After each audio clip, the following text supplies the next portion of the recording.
ဒီကတကယ်ကိုရင်တစ်ထက်ထိတ်နဲ့လှုပ်ဝက်ဆက်ကျမှုတွေပြည့်နှက်နေတဲ့ဇာတ်ကားမျိုးပါ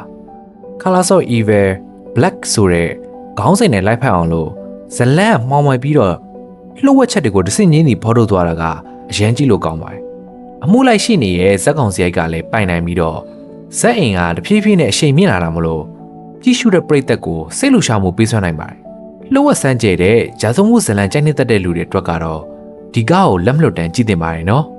ဒရိုက်တာကမိသားစုဝင်တွေရဲ့စိတ်ပန်းဆိုင်ရာအမှုစိတ်ပြောင်းလဲမှုတွေကိုကောင်းကောင်းဖော်ပြနိုင်ခဲ့ပါတယ်ပထမစီဇန်မှာအခြေခံချပေးထားတဲ့ဇက်ကောင်စရိုက်တွေကဒုတိယပိုင်းမှာပိုပြီးရင်းကျက်လာသလိုမျိုးအဖိုးဖြစ်သူရဲ့ဇက်ရုပ်ကလည်းဇလန်ကိုအချိန်မြင့်နေပေးလိုက်တဲ့ချက်တစ်ခုပါပဲမိသားစုဒရမာကြိုက်တဲ့လူတွေအတွက်ကတော့ဒီကစိတ်ဝင်စားဖို့ကောင်းသလိုမျိုးတယောက်နဲ့တယောက်ကြားက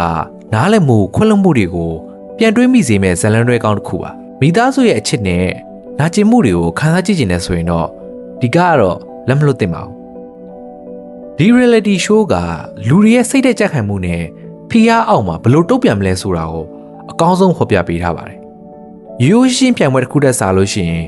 လူအချင်းချင်းကြားကယုံကြည်မှုနဲ့သစ္စာဖောက်မှုတွေကြားမှာဘလို့ဆက်လက်ရှင်သန်မလဲဆိုတာကိုအဓိကထားရိုက်ကူးထားတာမလို့ကြည့်ရတာတော်တော်လေးအသက်ဝင်ပါတယ် Survival Reality ပြိုင်ပွဲတွေလူတွေရဲ့စိတ်နဲ့သဘောထားကိုလေးလာရတာကြိုက်တဲ့လူတွေအတွက်ကတော့ဒီကားမဖြစ်မနေကြည့်သင့်ပါတယ်